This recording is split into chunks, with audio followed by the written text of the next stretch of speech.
아저씨, 계집에서 하룻밤만 잘 수 있을까요? 겨울밤의 차가운 바람이 거대한 저택의 마당을 휩쓸고 지나갔습니다. 차에서 막 내린 강민수는 그 순간 얼어붙었죠. 오래전 딸이 아끼던 개가 살던 집 앞에 한 아이가 웅크리고 앉아 있었어요. 민수의 손끝이 차키를 쥔 채로 굳어졌습니다. 계집 앞에서 들려오는 작은 목소리에 가슴이 쿵 떨어지는 기분이었죠. 뭐라고? 민수의 목소리는 떨렸어요. 눈앞에 있는 아이의 모습이 희미한 가로등 불빛 아래 흔들렸습니다. 얼어 죽을 것 같아요. 계집이라도.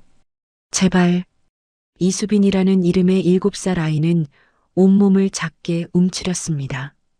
너무 얇은 외투 안에서 작은 어깨가 덜덜 떨리고 있었죠. 그 모습을 보는 순간 민수의 뇌리에 번개처럼 스치는 기억이 있었어요. 5년 전 봄날이었습니다. 8살 하은이가 강아지 보리와 함께 바로 그 계집 주변을 뛰어다니며 깔깔거리던 모습이 선명하게 떠올랐죠. 아빠, 보리가 꼬리 흔들어요. 하은이의 맑은 웃음소리가 민수의 귓가에 맴돌았습니다. 그때는 모든 것이 완벽했어요. 아내와 딸 그리고 강아지까지 있는 행복한 가정이었죠. 하지만 지금 그 자리에는 차가운 겨울바람과 떨고 있는 낯선 아이만이 있을 뿐이었습니다. 민수의 목이 메어왔어요. 계집에서는 안 돼. 그의 목소리는 거의 속삭임에 가까웠습니다. 수빈이 실망한 듯 고개를 떨어뜨렸어요. 작은 어깨가 더욱 움츠러들었죠. 아, 죄송해요. 아이가 일어나려는 순간 민수의 가슴 속에서 뭔가 뜨거운 것이 치밀어 올랐습니다. 하은이를 지켜주지 못했던 그날의 죄책감, 그리고 지금 당장 눈앞에서 사라져가는 작은 생명에 대한 안타까움이 뒤섞였죠. 집안에서 자야지. 민수가 급하게 내뱉은 말이었습니다. 수빈이 천천히 고개를 들어 그를 바라봤어요. 어둠 속에서도 희망으로 빛나는 두 눈이 민수의 마음을 한순간에 흔들었습니다. 정말요? 수빈의 목소리에는 믿을 수 없다는 듯한 떨림이 있었죠. 이런 추위에 밖에서 잘 수는 없어. 들어와. 민수의 집 열쇠를 돌리는 손이 미묘하게 떨렸습니다. 5년 만에 처음으로 누군가를 자신의 집에 들이는 순간이었거든요. 아내와 딸이 떠난 뒤로 이 집은 그저 잠을 자러 돌아오는 곳일 뿐이었는데 현관문이 열리자 따뜻한 공기가 흘러나왔어요. 수빈이 조심스럽게 문지방을 넘는 모습을 보며 민수는 묘한 기분이 들었습니다. 마치 얼어버린 자신의 마음에도 조금씩 온기가 스며드는 것 같았거든요. 신발 벗고 여기 슬리퍼 신어. 수빈이 낡은 운동화를 벗는 동안 민수는 그 작은 발을 보고 가슴이 찡해졌습니다. 양말에는 구멍이 나 있었고 발가락이 시퍼렇게 얼어 있었죠. 거실의 난방이 수빈의 차가웠던 몸을 서서히 녹여주었어요. 아이는 주위를 둘러보며 눈을 크게 떴습니다. 깨끗하고 넓은 거실, 커다란 소파, 그리고 벽에 걸린 가족 사진들. 여기 앉아. 뭐 좀 따뜻한 걸 줄게. 민수가 수빈을 소파에 앉히고 부엌으로 향했어요. 오랜만에 누군가를 위해 뭔가를 준비한다는 생각에 어색하면서도 묘한 설렘이 있었죠. 바로 그때 집 밖 어둠 속에서 두 개의 시선이 거실 창문을 바라보고 있었습니다. 저게 그 애 맞나? 맞아. 분명히 저 애야. 수상한 남자 둘이 담벼락 그늘에 숨어 중얼거렸어요. 그들의 눈빛에는 탐욕이 번뜩였죠. 저 집 좀 봐. 대박이네. 그럼 우리 계획을 바꿔야겠어. 하지만 집안의 민수와 수빈은 그 위험한 시선들을 전혀 눈치채지 못했습니다. 따뜻한 거실 안에서 둘의 운명적인 첫 만남이 시작되고 있었거든요. 이름이 뭐야? 민수가 따뜻한 우유가 담긴 컵을 수빈에게 건네며 물었어요. 이수빈이요. 고맙습니다. 수빈이 컵을 두 손으로 꼭 쥐고 조심스럽게 입을 댔습니다. 그 순간 아이의 얼굴에 스며든 안도감을 보며 민수의 마음 한구석이 따뜻해졌어요. 이렇게 첫 번째 밤이 시작되었습니다. 서로에게 무엇을 의미하게 될지도 모른 채로 말이죠. 다음 날 아침 민수는 평소보다 일찍 눈을 떴습니다. 아니, 사실 제대로 잠들지도 못했어요. 거실 소파에서 자고 있는 작은 아이 때문에 밤새 뒤척였거든요. 5년 만에 처음으로 집에 누군가가 있다는 사실이 너무 낯설었습니다. 가슴 한구석에서는 따뜻함이 올라왔지만 동시에 불안감도 스멀스멀 기어올랐죠. 내가 이 아이를 제대로 돌볼 수 있을까? 부엌에서 커피를 내리던 민수는 문득 멈춰 섰어요. 냉장고를 열어보니 편의점 도시락과 맥주, 그리고 며칠 된 우유 한 팩이 전부였습니다. 이걸로 아침을 어떻게 해? 혼잣말을 중얼거리며 한숨이 나왔어요. 하은이가 있을 때는 아내가 항상 따뜻한 아침을 준비해 줬었는데 말이죠. 바로 그때 거실에서 작은 신음소리가 들려왔습니다. 엄마, 가지 마세요. 수빈이 잠꼬대를 하며 뒤척이고 있었어요. 작은 얼굴에 식은땀이 맺혀 있었죠. 민수가 조심스럽게 다가가자 수빈이 벌떡 일어났습니다. 어디? 여긴 어디? 수빈의 눈은 공포로 가득했어요. 꿈과 현실을 구분하지 못하는 듯 했죠. 괜찮아. 여긴 내 집이야. 어젯밤 기억나지? 민수의 부드러운 목소리에 수빈이 천천히 정신을 차렸습니다. 그리고는 급하게 몸을 움츠렸어요. 죄송해요. 금방 나갈게요. 왜 나가려고 해? 배고프지 않아? 민수가 최대한 다정한 목소리로 물었지만 수빈의 경계심은 쉽게 풀리지 않았어요. 저는 괜찮아요. 정말로. 수빈의 배에서 꼬르륵 소리가 요란하게 났지만 고개를 저었습니다. 민수는 안타까웠어요. 아이가 왜 이렇게 자신을 숨기려 하는지 알 것 같았거든요. 편의점에 가서 뭐 좀 사올게. 넌 여기서 쉬고 있어. 저 혼자 있어도 돼요? 수빈의 목소리에 미묘한 떨림이 있었어요. 혼자 남겨지는 것에 대한 두려움이 묻어났죠. 민수가 나간 뒤 수빈은 조심스럽게 집안을 둘러봤습니다. 벽에 걸린 사진들이 눈에 띄었어요. 행복해 보이는 가족 사진이었죠. 아빠와 엄마 그리고 자신과 비슷한 나이의 여자아이가 함께 웃고 있는 모습이었습니다. 수빈의 가슴이 먹먹해졌어요. 자신에게도 한때는 그런 순간들이 있었거든요. 엄마가 병원에 입원하기 전까지는 말이에요. 엄마가 아프기 시작하면서 모든 게 달라졌죠. 친척집을 전전하고 결국 거리로 나오게 되고 여기 사람들은 어디 갔을까? 수빈이 사진 속 가족을 바라보며 중얼거렸습니다. 왠지 자신과 비슷한 슬픔이 이 집에 스며 있다는 느낌이 들었어요. 한편 민수는 편의점으로 향하면서 과거를 떠올리고 있었습니다. 5년 전 그날의 기억이 선명하게 되살아났어요. 여보, 오늘 야근해야 해. 하은이 학원 데리러 가줄 수 있어? 마지막으로 아내와 나눈 전화 통화였죠. 만약 그때 자신이 야근을 안 했다면, 자신이 하은이를 데리러 갔다면, 가슴이 찢어지는 아픔이 다시 몰려왔습니다. 빗길에서 일어난 교통사고, 아내와 딸을 한순간에 잃어버린 그날 이후로 민수는 완전히 다른 사람이 되어버렸어요. 왔어. 민수가 편의점 봉지를 여러 개 들고 돌아왔어요. 삼각김밥, 바나나 우유, 빵, 그리고 작은 케이크까지 잔뜩 사왔더군요. 너무 많이 사오신 거 아니에요? 수빈이 눈을 크게 뜨며 말했어요. 이렇게 많은 음식을 한 번에 본 게 언제였는지 기억도 안 났거든요.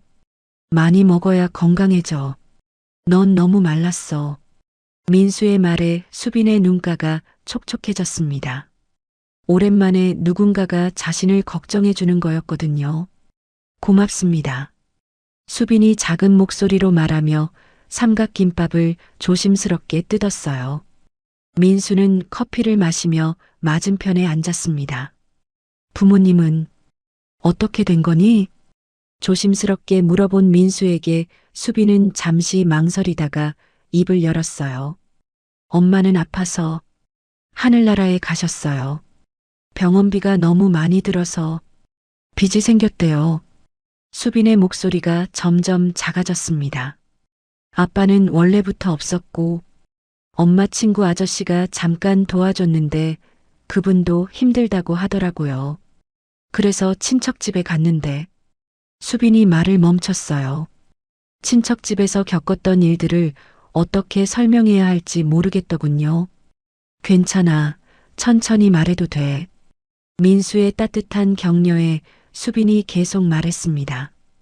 큰이모네 집에서 1년 정도 있었는데 이모부가 술 드시고 화내실 때가 많았어요. 이모도 저 때문에 힘들어 하시는 것 같았고 수빈의 손이 미세하게 떨렸어요.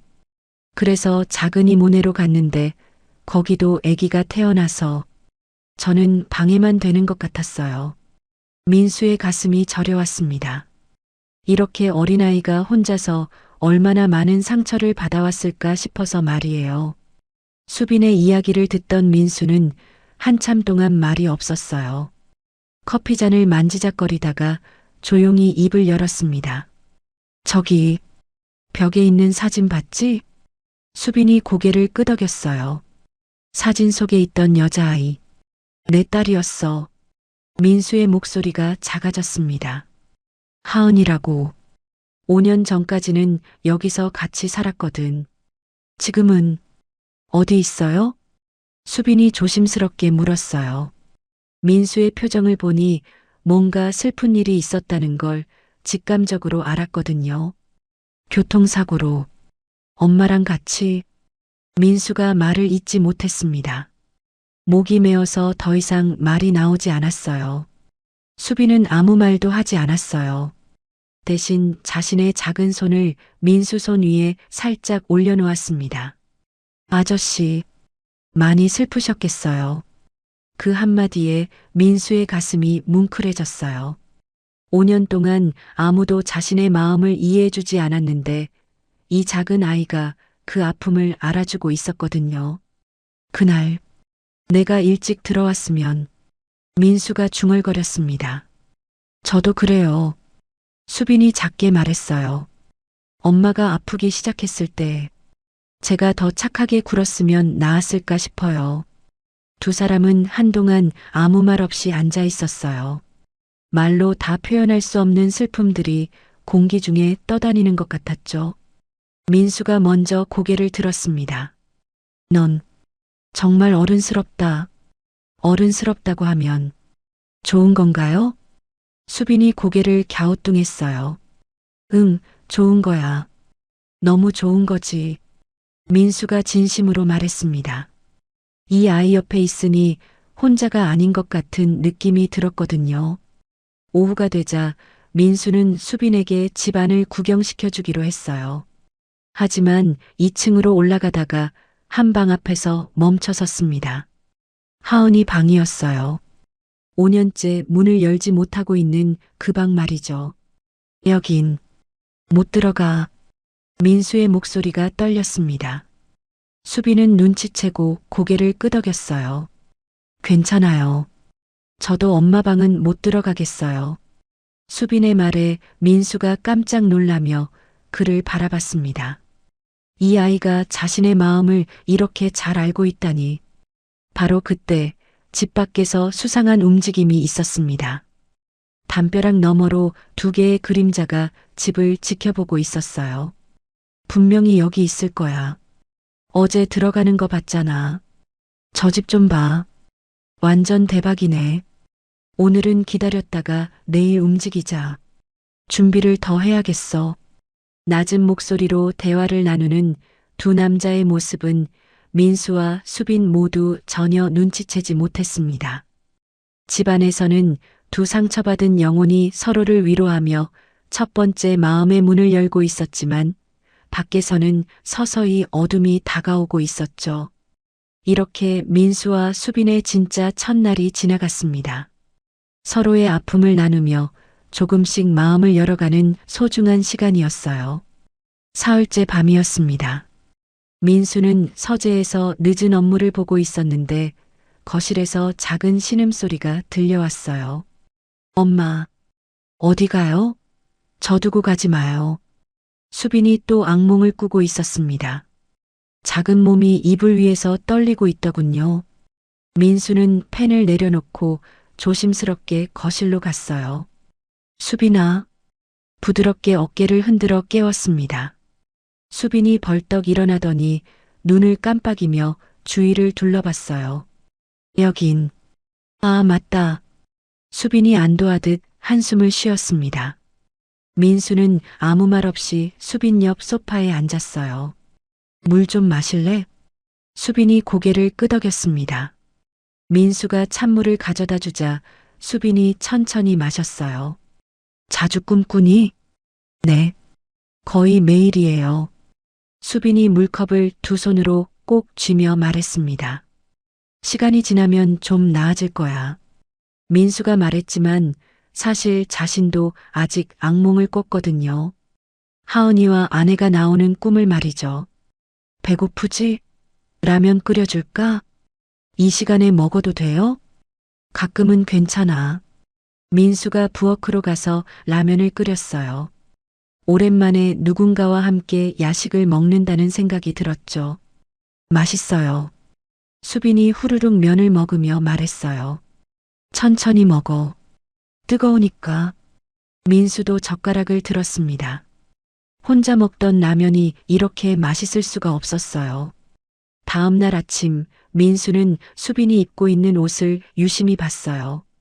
사흘째 같은 옷이었거든요. 오늘 옷 사러 가자. 괜찮아요. 이것도 괜찮은데. 수빈이 자신의 옷을 내려다보며 말했어요. 실제로는 여기저기 해져 있고 크기도 맞지 않았죠. 쇼핑몰에 가보고 싶지 않아? 근데 말이야. 민수가 다른 방식으로 물어봤어요. 쇼핑몰이요? 수빈의 눈이 반짝였습니다. 한 번도 제대로 가본 적이 없었거든요. 차 안에서 수빈은 창밖을 열심히 구경했어요. 도심의 높은 건물들, 화려한 간판들이 신기했죠. 아저씨, 저 큰 건물은 뭐예요? 백화점이야. 거기서 쇼핑해볼까? 민수가 웃으며 말했어요. 수빈과 함께 있으니 오랜만에 밖이 즐거워 보였거든요. 주차장에서 내리자 수빈이 입을 벌리고 주위를 둘러봤어요. 이렇게 크고 반짝이는 건물은 처음 봤거든요. 에스컬레이터를 처음 타보는 수빈은 민수의 손을 꼭 잡았어요. 무서우면서도 신기했죠. 와, 정말 높다. 백화점 안의 화려한 조명과 예쁜 옷들을 보며 수빈이 감탄했습니다. 여기서 옷을 골라보자. 민수가 아동복 매장으로 수빈을 데려갔어요. 수빈은 진열된 옷들을 보며 눈을 크게 떴습니다. 이거 다 진짜예요? 그럼 다 진짜야. 마음에 드는 거 골라봐. 하지만 수빈은 옷을 고르지 못하고 망설였어요. 모든 게 너무 예뻤지만 동시에 너무 비싸 보였거든요. 결국 수빈이 고른 건 가장 구석에 있는 단순한 티셔츠와 바지였어요. 그것도 세일 표시가 붙은 것들로만 말이죠. 이것들로 할게요. 수빈이 조심스럽게 말했어요. 민수는 그 모습을 보며 마음이 아팠습니다. 이 아이가 얼마나 눈치를 보며 살아왔는지 알 것 같았거든요. 이것만? 네, 이것들이면 충분해요. 너무 비싼 건 안 돼요. 수빈이 고개를 저었어요. 민수는 잠시 생각하다가 다른 옷들도 가져왔습니다. 이것들도 예쁘네. 하지만 괜찮아. 네가 예뻐 보일 것 같은데. 민수의 말에 수빈이 망설였어요. 정말 갖고 싶었지만 부담스러웠거든요. 한 번만 입어볼까? 그냥 입어보기만. 민수가 제안했어요. 수빈이 피팅룸에서 나왔을 때 민수는 잠시 숨이 멎었습니다. 하은이와 너무나 닮아 있었거든요. 같은 나이, 같은 체구, 같은 밝은 미소까지. 어때요? 수빈이 부끄러워하며 물었어요. 정말, 정말 예쁘다. 민수의 목소리가 약간 떨렸습니다. 이거 다 살게요. 민수가 점원에게 말하자 수빈이 깜짝 놀라며 그의 팔을 잡아당겼어요. 안 돼요. 너무 많아요. 괜찮아. 필요한 거잖아. 하지만 돈이 너무 많이. 수빈아. 민수가 무릎을 꿇고 수빈과 눈높이를 맞췄어요. 넌 좋은 것들을 가질 자격이 있어. 정말로. 그 말에 수빈의 눈가가 촉촉해졌습니다. 누군가가 자신을 이렇게 소중히 여겨준다는 게 믿어지지 않았거든요. 쇼핑을 마치고 푸드코트에서 아이스크림을 먹었어요. 수빈은 새 옷을 옆에 두고 행복해했죠. 아저씨, 고마워요. 천만에. 맛있어? 네, 진짜 맛있어요. 수빈이 아이스크림을 먹으며 환하게 웃었어요. 민수는 그 모습을 보며 가슴 한구석이 따뜻해지는 걸 느꼈습니다. 차 안에서 수빈은 새 옷을 꼭 안고 있었어요. 아저씨, 저 정말 이거 다 가져도 돼요? 그럼 네 거야. 근데 왜 이렇게 잘해주세요? 수빈의 순수한 질문에 민수는 잠시 말문이 막혔어요. 정확한 이유를 설명할 수 없었거든요. 그냥 마음이 가는 거였어요. 그냥 보고 있으니까 그래. 저도 아저씨 보고 있으니까 마음이 따뜻해져요. 수빈의 말에 민수가 백미러로 그를 바라봤습니다. 이 아이 옆에 있으면 하은이를 잃고 얼어붙었던 마음이 조금씩 녹는 것 같았어요. 집에 도착해서 수빈은 새 옷들을 하나씩 입어보며 민수에게 보여줬어요. 이것도 예쁘죠? 응, 정말 예뻐. 이건 어때요? 그것도 좋아. 민수는 수빈이 좋아하는 모습을 보며 웃었어요. 집에 이렇게 웃음소리가 가득한 건 정말 오랜만이었거든요. 그날 저녁 수빈이 잠든 뒤 민수는 하은이 방 앞에 섰어요. 평소라면 그냥 지나쳤을 텐데 오늘은 왠지 문손잡이에 손을 댔습니다. 하지만 여전히 열지는 못했어요. 아직 그럴 용기가 없었거든요. 대신 거실로 가서 잠든 수빈을 조용히 바라봤습니다. 새 옷을 입은 아이가 평화롭게 잠들어 있었어요. 이상하다. 민수가 혼잣말을 했습니다. 며칠 전까지만 해도 집이 이렇게 조용한 게 당연했는데 이제는 수빈이 없으면 너무 적막할 것 같았거든요. 하지만 민수는 아직 몰랐어요. 이 조용한 행복이 곧 흔들리게 될 거라는 걸 말이죠. 일주일이 지난 어느 오후 민수는 수빈과 함께 거실에서 TV를 보고 있었어요. 수빈이 만화를 보며 깔깔거리는 소리에 민수도 덩달아 웃고 있었죠. 그때 현관벨이 울렸습니다. 누구지? 민수가 일어나려는 순간 현관문이 열리는 소리가 들렸어요. 민수 집 비밀번호를 아는 사람은 한 명뿐이었죠. 민수야. 날카로운 여성 목소리가 현관에서 들려왔어요. 수빈이 깜짝 놀라며 민수를 올려다봤습니다. 누나. 잠깐. 민수의 얼굴이 순간 굳어졌어요. 강은정이 거실로 들어오다가 소파에 앉아있는 수빈을 보고 얼어붙었습니다. 이게 뭐야? 은정의 목소리에는 믿을 수 없다는 감정이 담겨 있었어요. 수빈은 본능적으로 몸을 작게 움츠렸죠. 누나, 설명할게. 설명? 지금 이 상황을 어떻게 설명하려고? 은정의 목소리가 점점 높아졌어요. 수빈은 자신 때문에 분위기가 나빠지고 있다는 걸 느꼈습니다. 안녕하세요. 수빈이 작은 목소리로 인사했지만 은정은 대답하지 않았어요. 민수야, 잠깐 얘기 좀 하자. 은정이 수빈을 힐끗 보며 말했어요. 그 시선에서 수빈은 환영받지 못한다는 걸 분명히 느꼈죠. 여기서 얘기해도 지금 당장. 은정의 단호한 말에 민수는 어쩔 수 없이 일어났어요.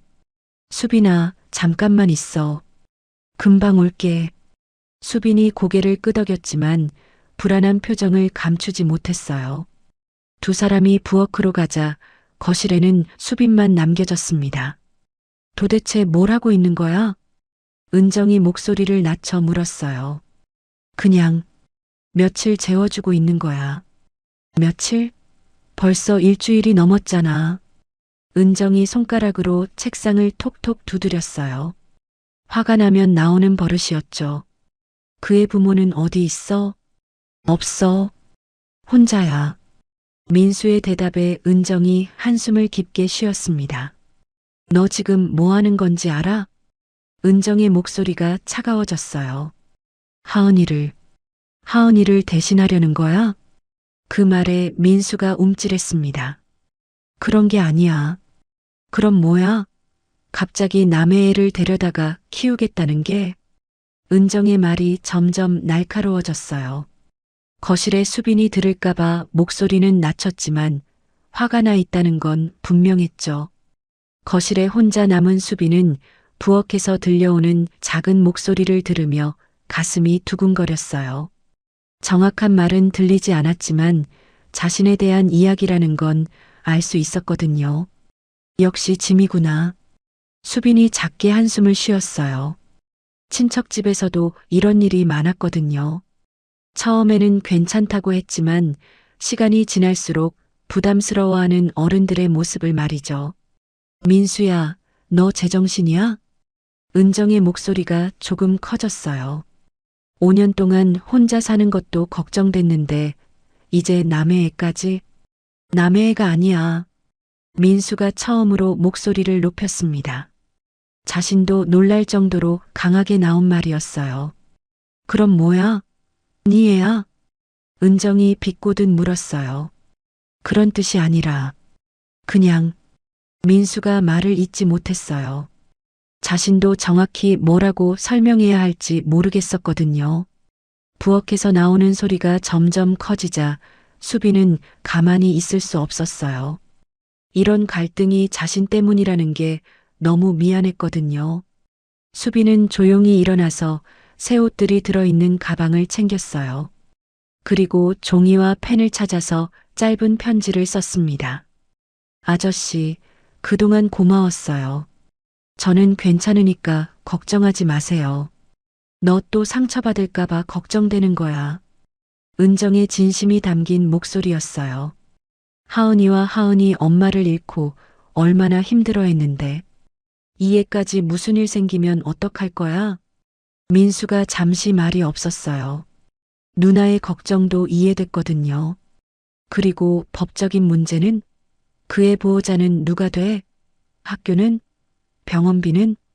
은정이 현실적인 문제들을 하나씩 짚어갔어요. 다 생각해 볼게. 생각해 볼 게가 아니라 지금 당장 사회복지사에게 연락해야 해. 한참 뒤에 부엌에서 나온 민수가 거실을 보고 깜짝 놀랐어요. 수빈이 없었거든요. 수빈아? 민수가 집안을 둘러봤지만 수빈은 어디에도 없었어요. 소파 위에는 작은 편지 한 장만 남아 있었죠. 뭐야? 애가 어디 갔어? 은정도 당황스러워했어요. 민수가 편지를 읽는 순간 가슴이 철렁 내려앉았습니다. 아, 이런. 민수가 편지를 움켜쥐며 현관으로 뛰어갔어요. 은정이 뒤따라왔죠. 민수야, 어디가? 찾아야 해. 민수가 신발을 신으며 말했어요. 밖에 나간 지 얼마나 됐을까? 멀리 가지는 못했을 거야. 민수의 목소리가 떨렸어요. 수빈이 혼자 거리에 나가 있다는 생각만으로도 가슴이 조였거든요. 민수는 차를 타고 동네를 돌아다니며 수빈을 찾았어요. 버스 정류장, 공원, 편의점. 갈 만한 곳은 다 찾아봤지만 수빈은 보이지 않았어요. 한편 수빈은 동네 한 모퉁이 작은 공원 벤치에 앉아 있었어요. 어디로 가야 할지 막막했거든요. 다시 거리로 나와 있으니 무서웠지만 민수에게 피해를 끼치고 싶지는 않았어요. 찾았다. 민수가 공원에서 작게 웅크리고 앉아 있는 수빈을 발견했어요. 수빈의 어깨가 작게 떨리고 있었죠. 수빈아. 민수가 조심스럽게 다가갔어요. 왜 나왔어? 춥잖아. 아저씨. 수빈이 고개를 들었는데 눈가가 빨갛게 부어 있었어요. 저 때문에 싸우시는 것 같아서 미안해요. 수빈의 말에 민수의 가슴이 찢어질 것 같았어요. 집에 가자. 누나한테도 제대로 소개해 줄게. 민수가 수빈의 손을 잡았어요. 차가웠던 작은 손이 점점 따뜻해졌죠. 정말 괜찮아요? 괜찮아. 누나도 처음에만 놀라신 거야. 민수가 위로하듯 말했지만 사실 은정을 어떻게 설득할지는 걱정이었어요. 집에 도착했을 때 은정은 거실에서 기다리고 있었어요. 수빈을 보자 복잡한 표정을 지었죠. 미안해요. 수빈이 작은 목소리로 사과했어요. 아니야, 내가 너무 심하게 말한 것 같다. 은정도 미안한 마음이 들었나 봐요. 하지만 여전히 이 상황이 썩 내키지 않는다는 표정이었죠. 그날 밤은 세 사람 모두에게 길고 어색한 밤이 되었어요. 각자 다른 생각에 잠겨 있었거든요. 누나와의 갈등 이후 며칠이 지났지만 집안 분위기는 여전히 어색했어요. 은정은 매일 전화를 걸어 민수를 설득하려 했고 수빈은 최대한 조용히 지내려고 노력했죠. 아저씨, 저 정말 괜찮으니까 원래 계획대로 하세요. 수빈이 조심스럽게 말했어요. 민수가 사회복지사에게 연락하려고 한다는 이야기를 들었거든요. 무슨 소리야? 그런 생각하지 마. 민수가 단호하게 말했지만 수빈은 자신이 점점 짐이 되고 있다는 걸 느꼈어요. 그날 오후 민수가 회사 업무로 급하게 나간 사이 수빈은 혼자 짧은 산책을 나가기로 했어요. 답답한 마음을 달래고 싶었거든요. 잠깐 다녀올게요.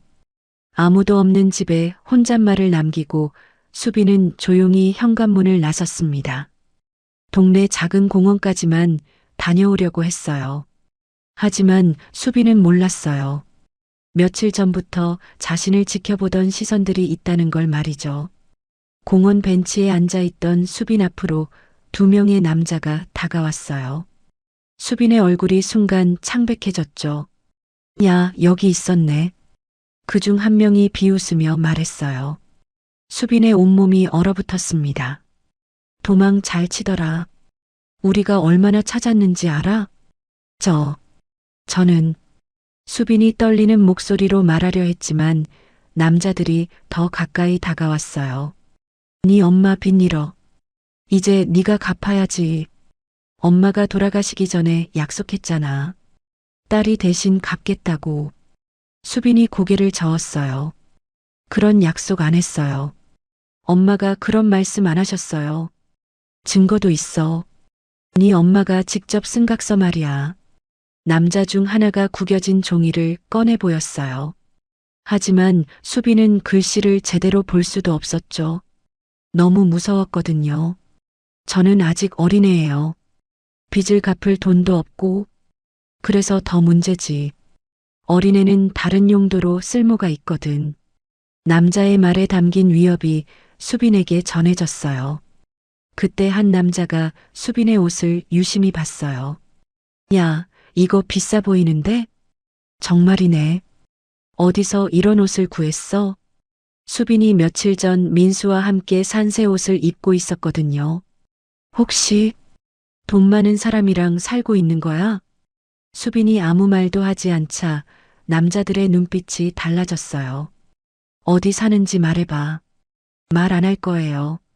수빈이 용기를 내어 말했지만 남자들은 이미 계획을 바꾸고 있었어요.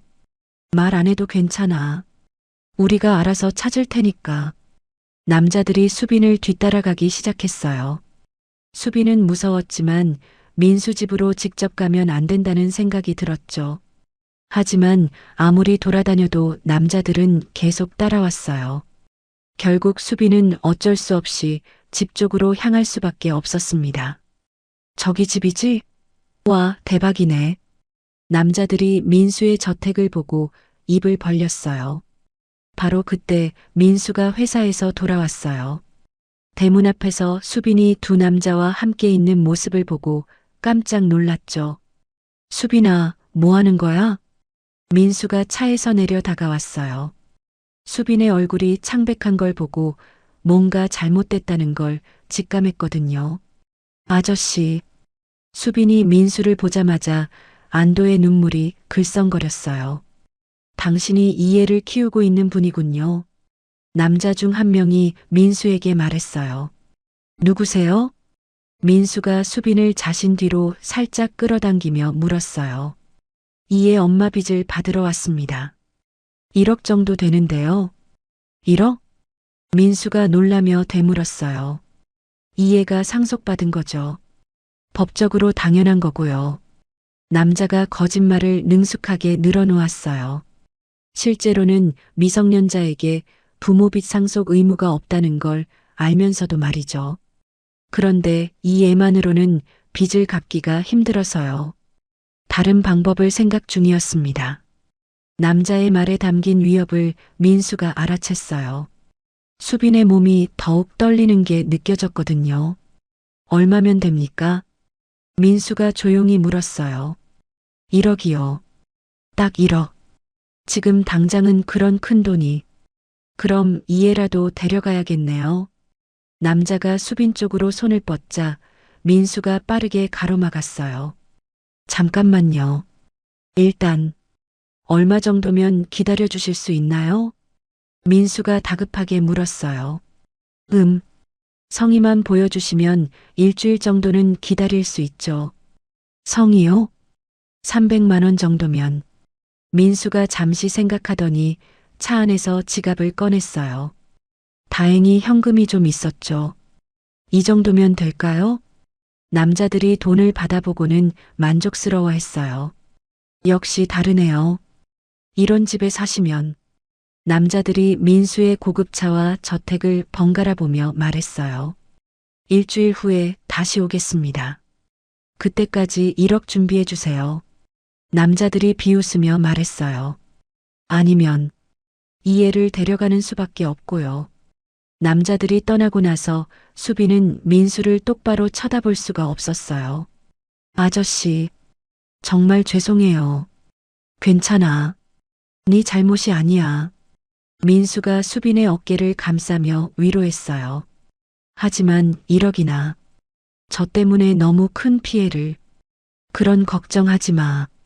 뭔가 방법이 있을 거야. 하지만 민수도 사실 막막했어요. 1억이라는 돈도 돈이지만 이 문제가 이렇게 간단히 끝날 것 같지 않았거든요. 집으로 들어가 수빈이 진실을 털어놓았어요. 엄마가 많이 아프셨을 때 치료비가 너무 많이 들었어요. 수빈의 목소리가 점점 작아졌어요.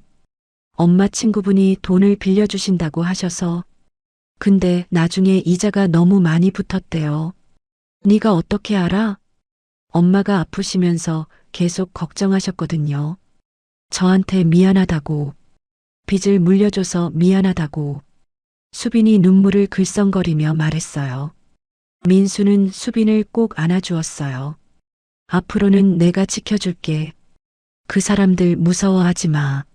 하지만 1억이라는 돈이 돈보다 네가 더 소중해. 민수가 진심으로 말했어요. 그 순간 자신도 놀랐죠. 언제부터 수빈이 이렇게 소중해졌을까 하고 말이에요. 하지만 두 사람 모두 몰랐어요. 이것이 시작일 뿐이고 앞으로 더 큰 위기가 기다리고 있다는 걸 말이죠. 밖에서는 채권자들이 새로운 계획을 세우고 있었거든요. 단순한 빚 회수가 아닌 훨씬 더 큰 이익을 노리는 계획을 말이에요. 채권자들과의 만남 이후 민수와 수빈은 더 가까워졌어요.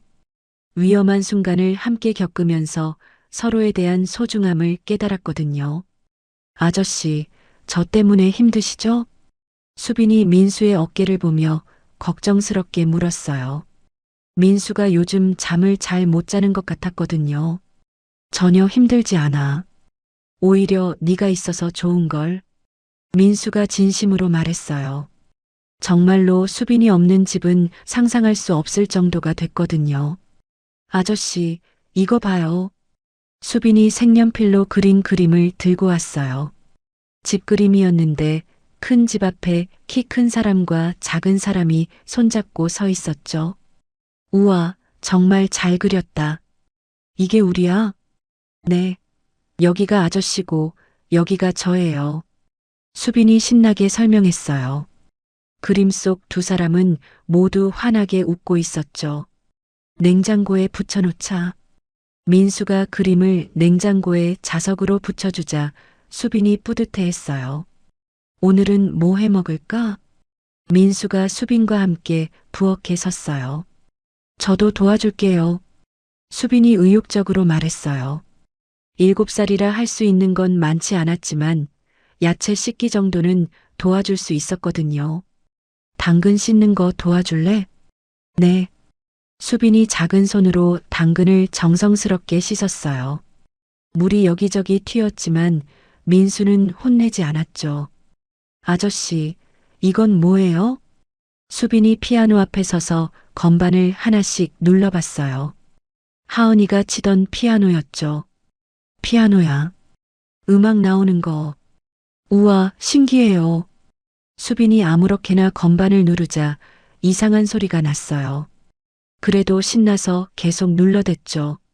민수는 그 모습을 보며 마음이 복잡했어요.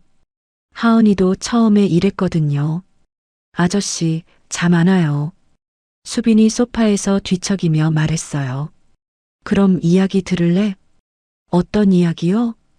옛날에 아주 용감한 공주님이 살았는데 민수가 즉석에서 만들어낸 이야기를 들려줬어요. 수빈은 눈을 반짝이며 들었죠.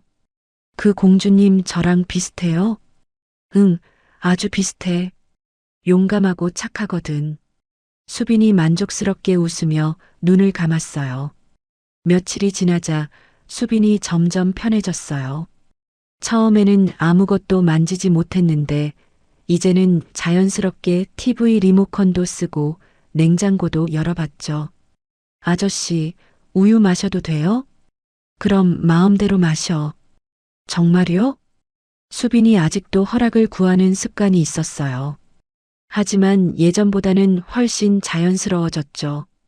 오늘은 장난감 사러 가자. 민수가 제안했어요. 장난감이요? 저한테요? 수빈이 믿을 수 없다는 표정을 지었어요. 7살이면 장난감 가지고 놀아야지. 장난감 가게에서 수빈은 이것저것 구경하느라 바빴어요. 하지만 여전히 가장 저렴한 것만 골랐죠. 이거면 충분해요. 작은 인형 하나를 고른 수빈에게 민수가 말했어요. 더 고르면 안 될까? 저기 퍼즐도 재미있어 보이는데. 집에 돌아와서 수빈이 새 인형과 놀고 있는 모습을 보며 민수는 알았어요. 이 아이가 자신에게 얼마나 소중한지 말이에요. 하은이를 대체하는 게 아니라 새롭게 사랑하게 된 또 다른 가족이었던 거죠. 아저씨, 행복해요? 수빈이 갑자기 물었어요. 응, 정말 행복해. 넌? 저도요. 수빈이 환하게 웃었어요. 그날 밤 수빈이 잠든 뒤 민수는 변호사에게 전화를 걸었어요. 입양 절차는 어떻게 되나요? 시간이 좀 걸리지만 불가능하지 않습니다. 다만 아이의 출생증명서나 부모 사망신고서 같은 서류들이 필요해요. 복잡한 절차들이었지만 민수는 포기하지 않을 생각이었어요. 아저씨, 저 계속 여기 있어도 돼요? 수빈이 조심스럽게 물었어요. 당연하지. 여기가 네 집이야. 정말로요? 정말로. 수빈이 안심한 표정을 지었어요. 하지만 여전히 완전히 믿지는 못하는 것 같았죠. 이제 민수와 수빈만의 일상이 만들어졌어요. 아침에 같이 일어나서 밥 먹고 수빈이 그림 그리는 동안 민수는 일하고 저녁에는 함께 TV 보기. 아저씨, 저 때문에 일 못하시는 거 아니죠? 괜찮아. 집에서도 일할 수 있어. 실제로 민수는 재택근무를 늘렸어요. 수빈을 혼자 두기가 불안했거든요. 아저씨, 고마워요. 수빈이 민수에게 꼭 안겼어요. 뭘 고마워해? 다요. 집도 밥도 옷도 그리고 저한테 잘해주는 것도. 민수의 가슴이 뭉클해졌어요. 나야말로 고마워. 네가 있어서 집이 이렇게 따뜻해졌거든. 며칠 후 민수는 처음으로 하은이 방 문을 열었어요. 들어가지는 않았지만 문을 여는 것만으로도 큰 변화였죠. 수빈이 민수 옆에 조용히 서 있었어요. 예쁜 방이에요. 응, 하은이가 좋아했던 방이야. 하은이 언니도 저처럼 그림 그리기 좋아했나요? 그래, 정말 좋아했어. 두 사람은 잠시 조용히 서 있었어요. 그날 저녁 수빈이 잠든 모습을 보며 민수는 생각했어요. 이 평온한 일상이 계속됐으면 좋겠다고 말이에요. 하지만 민수는 몰랐어요. 채권자들이 더 큰 계획을 세우고 있다는 걸 말이죠. 이 평화로운 시간이 곧 끝날 거라는 걸 말이에요. 창밖 어둠 속에서 누군가가 집을 지켜보고 있었거든요. 일주일이라는 시간이 거의 다 되어가고 있었어요. 채권자들과의 약속된 일주일이 거의 다 되어갔지만 민수와 수빈의 일상은 평온했어요. 마치 아무 일도 없을 것처럼 말이죠. 아저씨, 오늘은 뭐 할까요? 수빈이 아침 식사를 하며 물었어요. 이제는 이 집에서의 하루하루가 너무 자연스러워졌거든요. 동네 한 바퀴 돌아볼까? 날씨도 좋고. 민수가 창밖을 보며 말했어요. 맑은 하늘이 어제까지의 불안감을 잠시 잊게 해줬죠. 좋아요. 수빈이 환하게 웃었어요. 손을 잡고 동네를 걷는 모습은 영락없는 아빠와 딸이었어요. 지나가는 사람들도 그렇게 생각하는 것 같았죠. 아저씨, 저기 놀이터에 아이들이 많이 있어요. 수빈이 놀이터를 가리키며 말했어요. 가서 놀아볼까? 저도 괜찮을까요? 수빈이 주저했어요. 다른 아이들과 어울려 본 지 너무 오래됐거든요. 당연하지. 넌 다른 애들이랑 똑같아. 놀이터에서 수빈은 처음에는 민수 뒤에 숨어 있었어요. 하지만 한 아이가 먼저 말을 걸어왔죠. 같이 그네 탈래? 저도 돼요? 당연하지. 수빈이 조심스럽게 다른 아이들과 놀기 시작했어요. 민수는 벤치에 앉아 그 모습을 지켜봤죠. 수빈이 이렇게 밝게 웃는 모습은 처음 봤어요. 그네를 타던 수빈이 그만 떨어져서 무릎을 다쳤어요. 그리 크지 않은 상처였지만 피가 살짝 났죠. 아야. 수빈이 울먹거렸어요. 민수가 급하게 달려와서 수빈을 안아들었어요. 괜찮아. 아프지? 조금. 민수가 수빈의 상처를 보며 마음이 아팠어요. 작은 상처 하나에도 이렇게 놀라는 자신을 보며 이 아이가 얼마나 소중해졌는지 깨달았거든요. 소독약 발라주고 반창고 붙여주면 금방 나을 거야. 약사가 친절하게 설명해줬어요. 안 아플까요? 수빈이 걱정스럽게 물었어요. 조금 따가울 수 있지만 금방이야. 아저씨가 후후 불어줄게. 민수가 정성스럽게 상처를 치료해줬어요. 수빈은 민수의 손길에서 진짜 아빠의 따뜻함을 느꼈어요. 그날 저녁 은정이 안부 전화를 걸어왔어요. 그 애는 잘 있어? 응, 오늘 놀이터에서 놀다가 무릎 좀 다쳤는데 괜찮아. 다쳤다고? 많이? 은정의 목소리에 걱정이 묻어 있었어요. 자신도 모르게 수빈을 걱정하고 있었던 거죠. 작은 상처야. 걱정 마. 그렇구나. 은정이 망설이다가 말했어요. 주말에 시간 되면 놀러 갈게. 내년에 초등학교 가기 전에 유치원에 좀 다니는 게 어떨까? 민수가 수빈에게 제안했어요. 유치원이요? 응, 친구들도 사귀고 공부도 미리 해보고. 수빈이 신중한 표정을 지었어요. 저 같은 애도 갈 수 있을까요? 당연하지. 넌 다른 애들보다 더 똑똑해. 민수와 함께 근처 유치원을 둘러봤어요. 원장님이 친절하게 설명해 주셨죠. 아저씨, 저 정말 행복해요. 그날 밤 수빈이 잠자리에서 말했어요. 나도 정말 행복해. 민수가 수빈의 이불을 덮어주며 말했어요. 계속 이렇게 살 수 있을까요? 그럼 당연하지. 하지만 민수의 마음 한구석에는 불안감이 있었어요. 채권자들과의 약속 기한이 내일까지였거든요. 바로 그 시간, 도시 반대편에서는 채권자들이 모여 있었어요.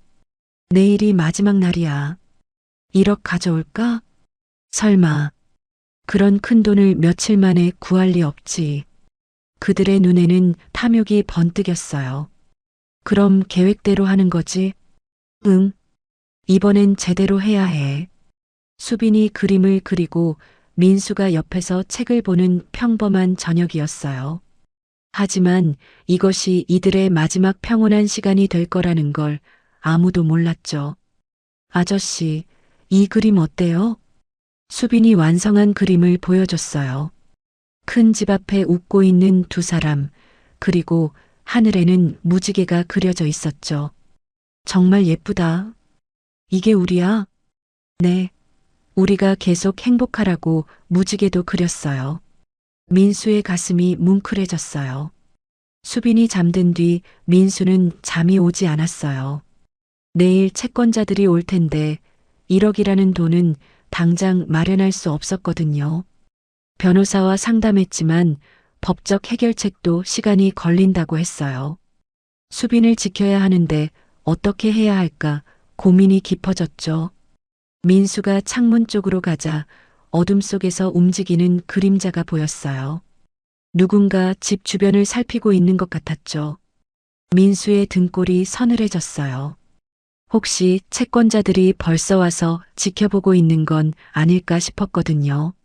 하지만 그림자는 금세 사라졌고 민수는 자신이 너무 예민해진 건 아닌지 생각했어요. 한밤중에 수빈이 악몽을 꾸며 깼어요.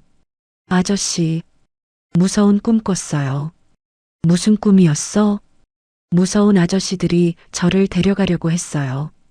민수의 가슴이 철렁했어요. 혹시 수빈도 위험을 직감하고 있는 건 아닐까 싶었거든요. 괜찮아. 나쁜 꿈일 뿐이야. 내가 지켜줄게. 정말이요? 정말이야. 다음 날 아침은 유난히 조용했어요. 수빈은 평소처럼 밝게 웃었지만 민수는 마음이 무거웠죠. 아저씨, 오늘도 좋은 하루 될 것 같아요.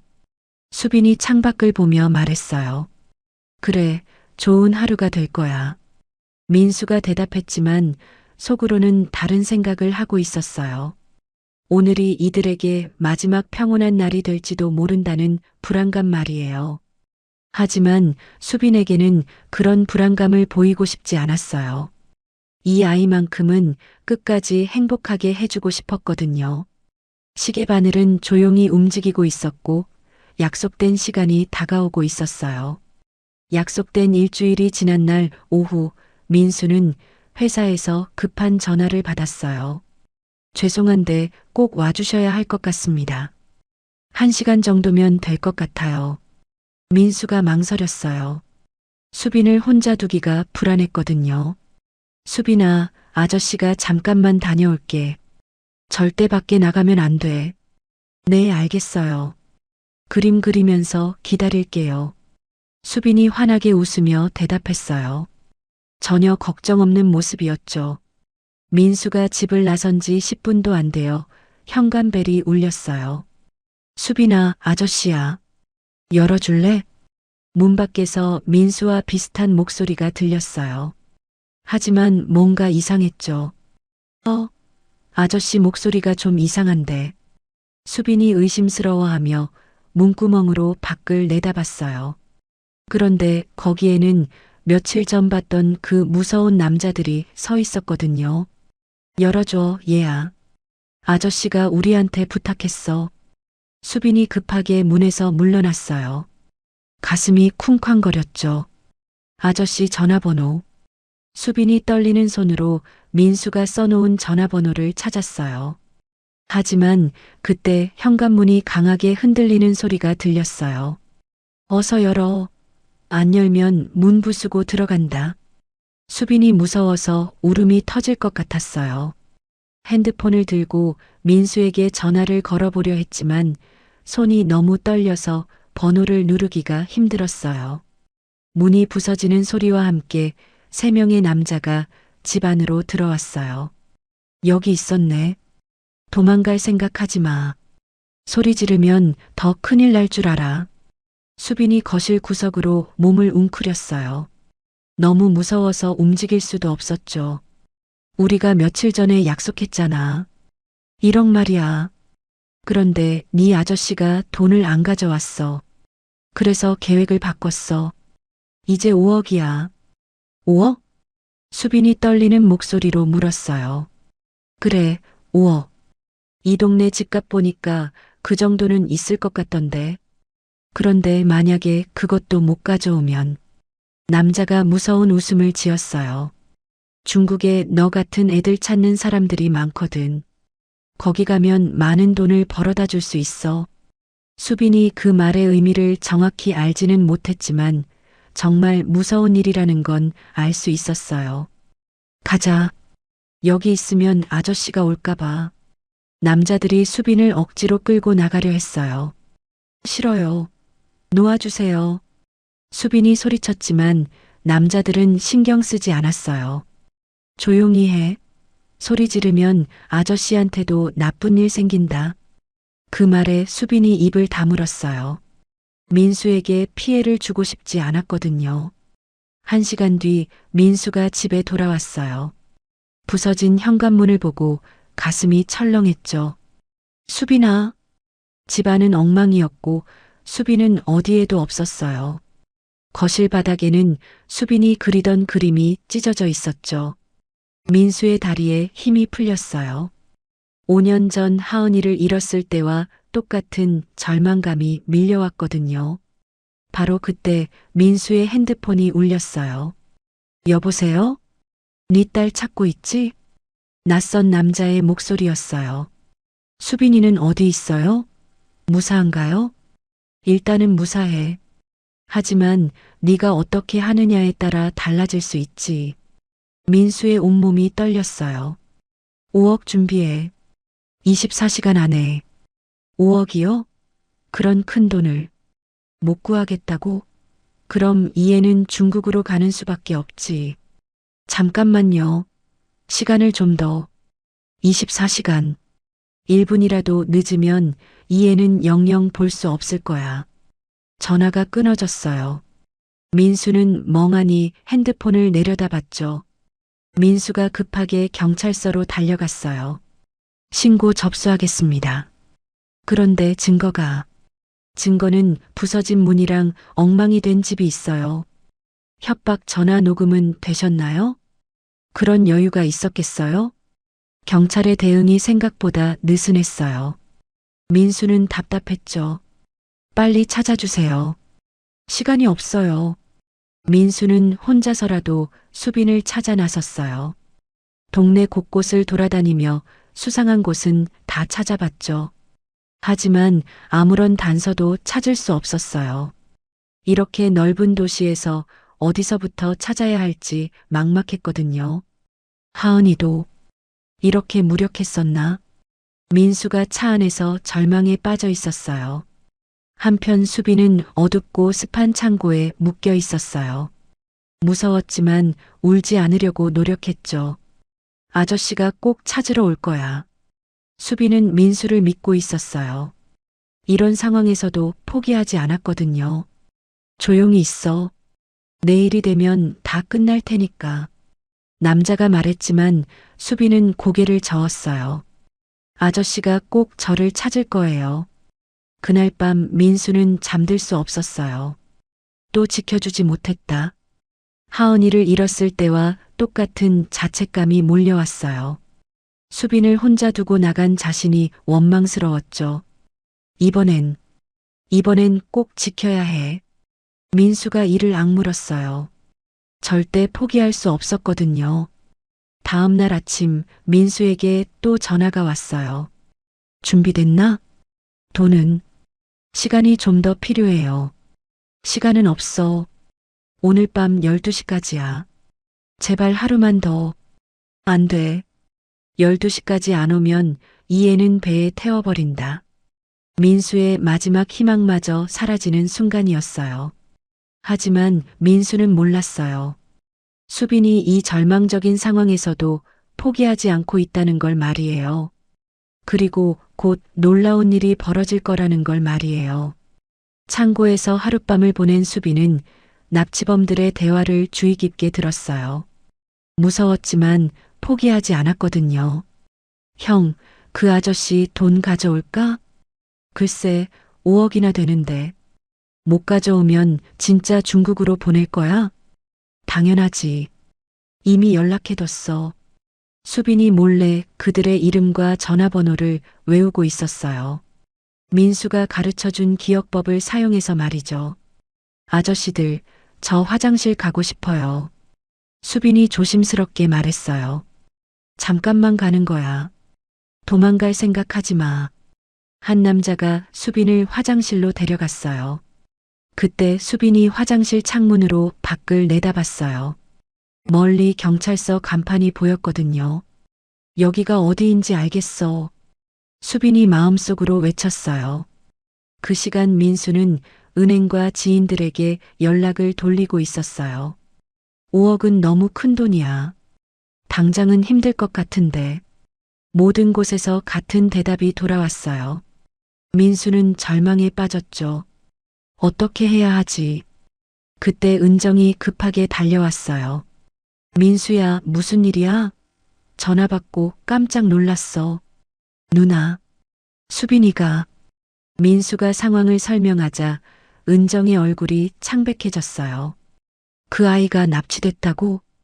은정이 믿을 수 없다는 표정을 지었어요. 내 돈도 합치자. 얼마나 모을 수 있는지. 누나, 그 아이, 우리 가족이잖아. 은정이 처음으로 수빈을 가족이라고 말했어요. 민수의 눈가가 촉촉해졌죠. 고마워, 누나. 하지만 둘이 가진 돈을 다 합쳐도 5억에는 한참 부족했어요. 그때 민수가 급하게 변호사에게 전화를 걸었어요. 미성년자에게 부모 빚 상속 의무가 없다고 하셨죠? 네, 법적으로는 그렇습니다. 그럼 그들이 하는 일이 불법이네요? 당연히 불법입니다. 사기죄에 협박죄까지. 변호사의 말에 민수가 희망을 품었어요. 즉시 고발장을 작성해 주세요. 저녁 6시 납치범들에게서 전화가 왔어요. 준비됐나? 돈은 아직 부족해요. 조금만 더 시간을. 안 된다고 했잖아. 12시까지야. 잠깐만요. 수빈이랑 통화 좀 시켜주세요. 뭐? 그 아이가 무사한지 확인하고 싶어요. 잠시 후 수빈의 목소리가 들려왔어요. 아저씨? 수빈의 목소리를 들은 순간 민수의 눈에서 눈물이 났어요. 수빈아, 괜찮아? 네, 괜찮아요. 아저씨, 제가 경찰서 근처에 있는 것 같아요. 납치범들이 화들짝 놀랐어요. 야, 왜 그런 말을 해? 하지만 수빈은 계속 말했어요. 빨간 간판 치킨집 옆 창고예요. 그리고 여기 김철수, 박영호, 이동민 아저씨들이 있어요. 납치범들이 당황했어요. 수빈이 자신들의 실명을 다 알고 있었거든요. 너, 어떻게 우리 이름을? 아저씨들이 서로 부르는 거 다 들었어요. 그리고 전화번호도 외웠어요. 수빈이 당당하게 말했어요. 만약 저한테 나쁜 일 하면 우리 아저씨가 경찰 아저씨들한테 다 말할 거예요. 민수가 즉시 경찰에 신고했어요. 경찰서 근처 빨간 간판 치킨집 옆 창고요. 경찰들이 급하게 출동했어요. 수빈의 정확한 정보 덕분에 위치를 바로 찾을 수 있었거든요. 한편 창고에서는 납치범들이 서로 다투고 있었어요. 야, 이제 어떻게 할 거야? 그 애가 너무 많이 알아버렸어. 도망가자. 경찰들이 창고를 포위했어요. 경찰이다. 나와라. 바로 그때 민수도 현장에 도착했어요. 경찰을 따라온 거죠. 수빈아. 민수가 창고 안으로 뛰어들어가자 수빈이 밧줄에 묶인 채 앉아 있었어요. 아저씨. 수빈이 민수를 보자마자 울음을 터뜨렸어요. 그동안 참고 있었던 무서움이 한꺼번에 쏟아진 거죠. 납치범들은 모두 체포됐어요. 그들이 가진 가짜 각서와 협박 증거들도 모두 압수됐죠. 이들은 사기죄, 협박죄, 납치죄로 처벌받을 예정입니다. 경찰이 설명해줬어요. 그리고 미성년자에게 부모 빚 상속 의무는 없으니까 더 이상 걱정하지 마세요. 민수가 수빈을 꼭 안았어요. 이제 정말 끝난 거야.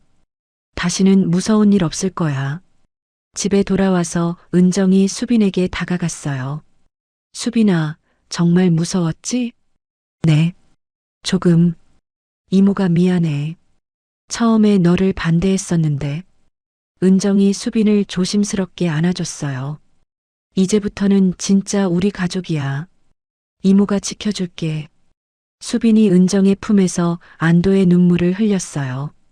며칠 후 민수는 정식으로 수빈의 후견인 신청을 했어요. 모든 법적 절차가 순조롭게 진행됐죠. 이제 정말 아빠 딸이네. 네. 수빈이 환하게 웃었어요.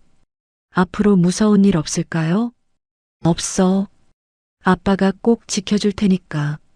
민수가 처음으로 자신을 아빠라고 불렀어요. 더 이상 어색하지 않았거든요. 그날 밤 수빈이 잠들기 전에 말했어요. 아빠, 저 정말 행복해요. 나도 정말 행복해. 이제 정말 우리 가족인 거죠? 그럼 당연하지. 민수가 수빈의 이불을 덮어주며 말했어요. 더 이상 불안하지 않았어요. 모든 위험이 사라졌고 진짜 가족이 됐으니까요. 창밖에는 평화로운 밤이 흐르고 있었어요. 더 이상 숨어서 지켜보는 나쁜 사람들도 없었죠. 이제 정말로 새로운 시작이었어요. 따뜻한 봄날 아침, 8살이 된 수빈이 민수를 깨우며 하루가 시작됐어요. 아빠, 일어나세요. 오늘 특별한 날이에요. 특별한 날? 민수가 눈을 비비며 일어났어요. 입양허가 나온 날이잖아요. 제가 진짜 강수빈이 된 날. 수빈이 환하게 웃으며 말했어요. 정말로 1년 전 오늘 법원에서 정식 입양 허가가 났거든요. 맞다, 우리 딸이 된 날이지. 민수가 수빈을 안아올리며 웃었어요. 집 안 곳곳에는 수빈의 흔적들이 가득했어요. 냉장고에 붙은 수많은 그림들, 거실에 놓인 장난감들, 피아노 위에 수빈이 만든 작품들. 아빠, 오늘은 뭐 할까요? 특별한 날이니까 특별한 곳에 가볼까? 민수가 의미심장하게 말했어요. 어디요? 하은이 언니한테 인사하러 가자. 수빈이 고개를 끄덕였어요. 이제는 하은이 이야기를 자연스럽게 할 수 있었거든요. 차를 타고 1시간 정도 가니 조용한 추도원이 나왔어요. 수빈은 처음 와보는 곳이었지만 긴장하지 않았어요. 하은아, 아빠 왔어. 민수가 하은이 묘비 앞에 무릎을 꿇었어요. 그리고 동생도 데려왔어. 수빈이 조심스럽게 꽃을 놓으며 말했어요. 하은이 언니, 안녕하세요. 저는 수빈이에요. 하은아, 아빠는 이제 괜찮아. 민수의 목소리가 평온했어요. 더 이상 죄책감이나 슬픔만 있지 않았거든요. 네가 보내준 동생이 있어서 아빠가 다시 웃을 수 있게 됐어. 수빈이 민수의 손을 꼭 잡았어요. 아빠, 하은이 언니가 기뻐하는 것 같아요. 그래, 언니가 정말 기뻐할 거야. 바람이 살랑살랑 불며 벚꽃잎이 날렸어요. 마치 하은이가 축복해주는 것 같았죠.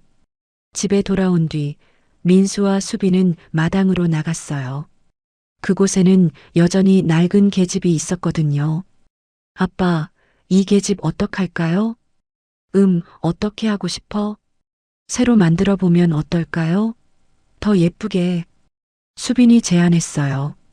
좋은 생각이다. 우리 둘이서 만들어 보자.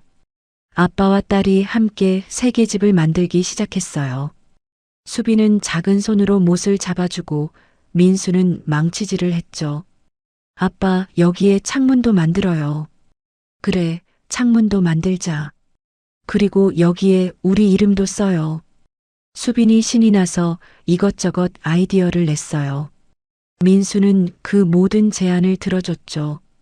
작업을 하고 있는데 은정이 찾아왔어요. 요즘은 자주 놀러 오곤 했거든요. 우리 수빈이 뭐 하고 있어? 이모, 새 계집 만들고 있어요. 우와, 정말 예쁘게 만들고 있네. 은정이 진심으로 감탄했어요. 이제는 수빈을 진짜 조카처럼 아껴줬거든요. 이모도 도와주세요. 그럼 당연하지. 세 명이 함께 계집을 완성해 나갔어요. 해질 무렵 새 계집이 완성됐어요. 하얀색으로 칠하고 빨간 지붕을 올린 예쁜 계집이었죠. 우와, 정말 예뻐요. 수빈이 박수를 쳤어요. 계집 앞에는 작은 팻말이 있었어요. 수빈이와 아빠가 함께 만든 집이라고 적혀 있었죠. 아빠, 1년 전에 제가 계집에서 자게 해달라고 했을 때 기억나요? 물론이지. 어떻게 있겠어? 그때는 정말 계집에서라도 자고 싶었는데. 수빈이 옛날을 떠올리며 말했어요. 지금은 진짜 집이 있어요. 아빠도 있고, 이모도 있고. 그래, 이제 넌 진짜 집이 있어. 아빠도 저 때문에 외롭지 않으시죠? 전혀 외롭지 않아. 오히려 너무 행복해. 민수가 수빈을 꼭 안았어요. 세 명이 함께 저녁을 먹었어요. 수빈이 직접 만든 김치볶음밥이었죠. 우리 수빈이 요리 실력이 늘었네. 은정이 맛있게 먹으며 말했어요. 아빠가 가르쳐 주셔서요. 나도 수빈이한테 많이 배웠어. 민수가 웃으며 대답했어요. 정말로 수빈에게 배운 게 많았거든요. 사랑하는 법, 행복해하는 법. 그날 밤 수빈이 침실에서 잠자리 이야기를 들려달라고 했어요. 오늘은 어떤 이야기를 들려줄까? 아빠와 저의 이야기요. 우리 이야기? 네, 처음 만났을 때부터 지금까지. 민수가 웃으며 이야기를 시작했어요. 옛날에 아주 추운 겨울밤에 작고 용감한 공주님이 큰 집 앞에 와서 말했어요. 계집에서 하룻밤만 자게 해주세요. 수빈이 깔깔 웃었어요. 그런데 그 집 아저씨가 말했어요. 계집은 안 돼. 집 안에서 자야지. 그래서 그 공주님이 진짜 공주님이 된 거예요? 맞아. 그리고 그 아저씨도 진짜 아빠가 됐지. 아빠, 학교 생활이 정말 재미있어요. 수빈이 신나게 말했어요. 그래. 어떤 게 제일 재미있어? 친구들이랑 놀기도 하고 선생님이 칭찬도 해주세요. 우리 수빈이가 학교에서 인기가 많구나. 그리고 커서는 아빠처럼 좋은 사람 도와주는 일 할래요. 정말? 어떤 일? 저처럼 집 없는 아이들 도와주는 일. 수빈의 꿈을 들으며 민수의 가슴이 뿌듯했어요. 수빈이 잠든 뒤 민수는 창가에 서서 마당의 새 계집을 바라봤어요. 달빛이 하얀 계집을 비추고 있었죠. 1년 전 그 추운 겨울밤 계집에서 자게 해달라고 했던 작은 아이가 이제는 자신의 딸이 되어 안전하고 따뜻한 침대에서 잠들어 있었어요. 고마워, 수빈아. 민수가 조용히 중얼거렸어요. 수빈이 자신에게 준 건 단순히 가족이 아니었어요. 다시 사랑할 용기, 다시 웃을 이유, 그리고 진정한 행복이었거든요. 창밖에서는 따뜻한 봄바람이 불고 있었어요. 새로운 계절의 시작이었죠. 그리고 민수와 수빈에게도 정말로 새로운 인생의 시작이었어요. 이제 더 이상 외로운 사람은 없었어요. 서로를 찾은 아빠와 딸, 그리고 그들을 둘러싼 따뜻한 가족이 있을 뿐이었죠. 계집에서 자게 해주세요라는 작은 부탁이 이렇게 아름다운 이야기로 완성된 거예요. 오늘 이야기 어떠셨나요? 이야기가 재밌으셨다면 구독과 좋아요 부탁드려요. 그리고 지금 이 순간 어디서 무엇을 하며 들어주고 계신지 댓글로 나눠주세요. 여러분의 이야기도 궁금하거든요. 여러분 가정에 따뜻한 행복이 가득하시길 바라며 오늘도 시청해주셔서 감사합니다.